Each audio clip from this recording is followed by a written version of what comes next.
Hello, everyone, and welcome to our SoftFil Academy webinar. I'm Hannah Tebeka Azriel, and I'm very happy to welcome Dr. Luciano Lanfranchi with us. Welcome, Luciano. Hi, everybody.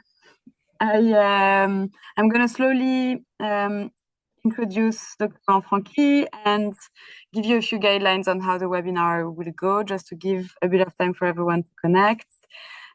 First of all, the webinar will last approximately 1 hour, and we will ask all of the questions at the end of the webinar, but please don't hesitate to ask whichever question you have along the presentation. You can ask them in the chat or in the Q&A. I will activate it right now. You will also receive the replay of the webinar in the coming days, and the replay will be subtitled in French and in Spanish for those that are not fluent in English. So this webinar is being recorded because it's a question that comes often. We also, well, Luciano, if you can just switch to the other slides.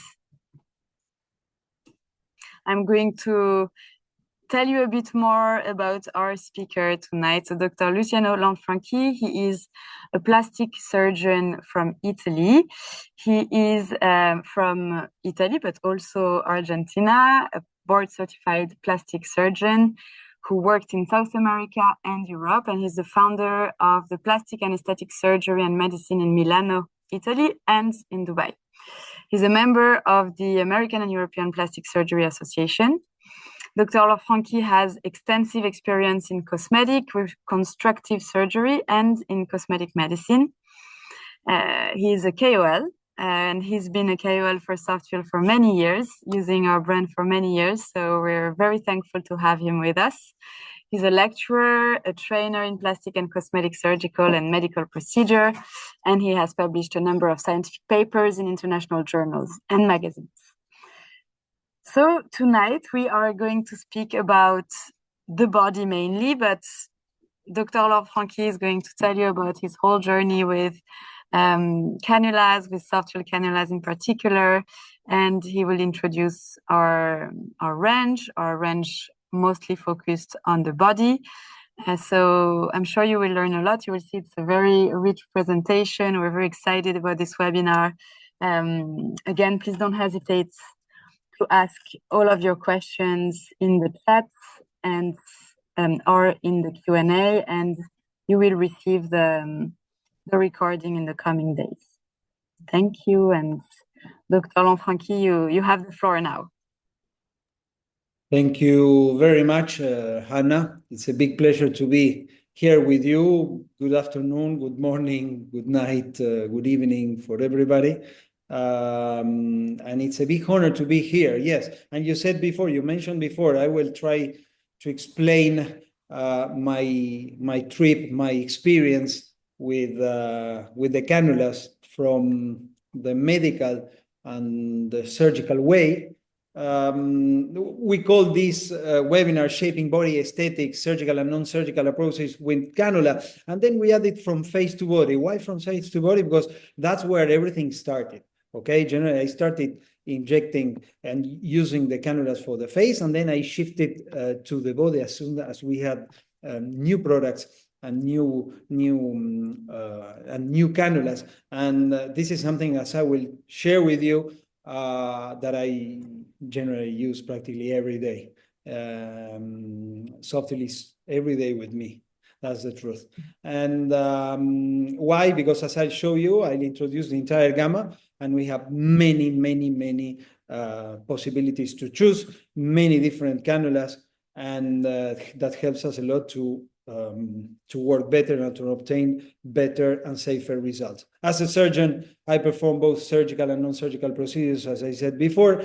Today, of course, I live in the operating room for sure. So, but the trend is that, fortunately, less invasive procedures are growing out, keep on growing and increasing. Devices, material, techniques, etc. SoftFil is part of that because they keep on growing with new materials, new components, new shapes, etc.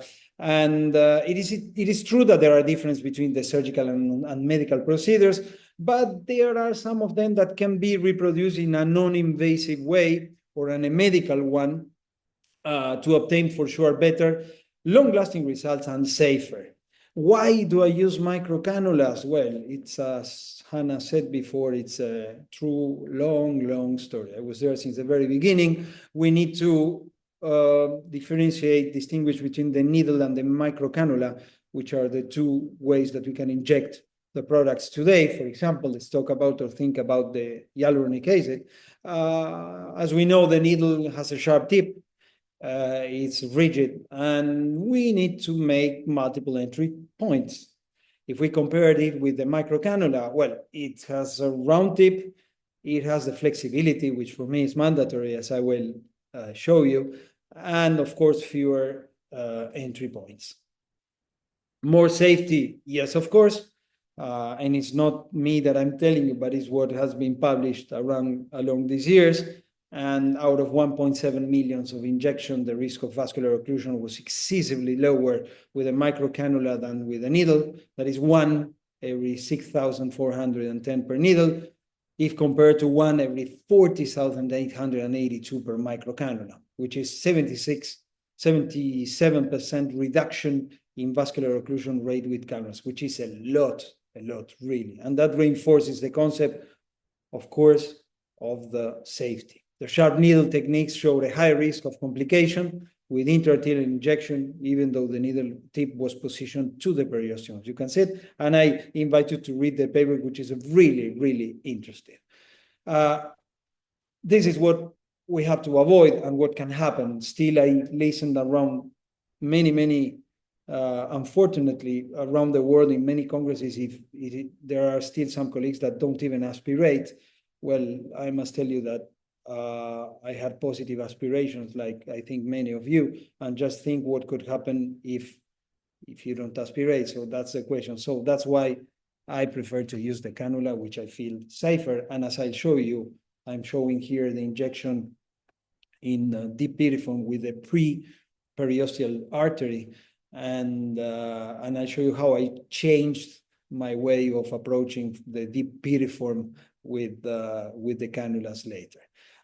With cannulas, we have less adverse events and, above all, more patient comfort. This was also tested and studied in, as you can see here, in 283 patients, and we have very few pain, edema, redness, and risk of hematoma, with, of course, increased patient satisfaction, which is really important for us. More precision, well, precision is mandatory when we are using the cannulas for sure. The use of cannulas resulted in a more precise and homogeneous injection. We can dominate better the procedure which we are doing. Applications with needles cause the fillers to be distributed in more superficial layers, which was not noted for the cannula. So that's why, as I will show you, the important on how the cannula is designed, the material, and the hole where it is.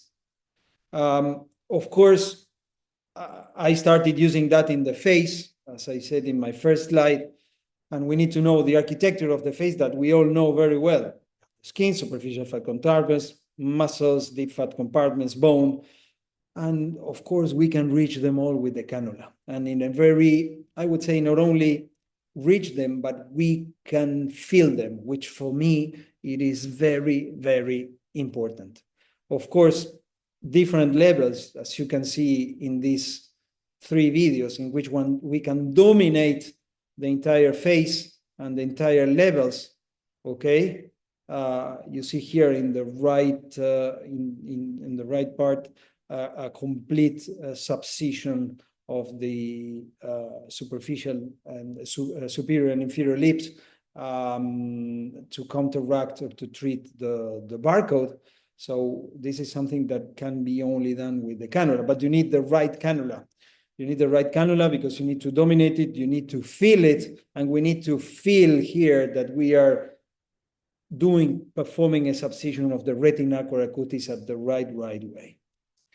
So let's think about what the temporalis area, particularly the injecting interfacial, that is between the superficial and the deep temporalis fascia.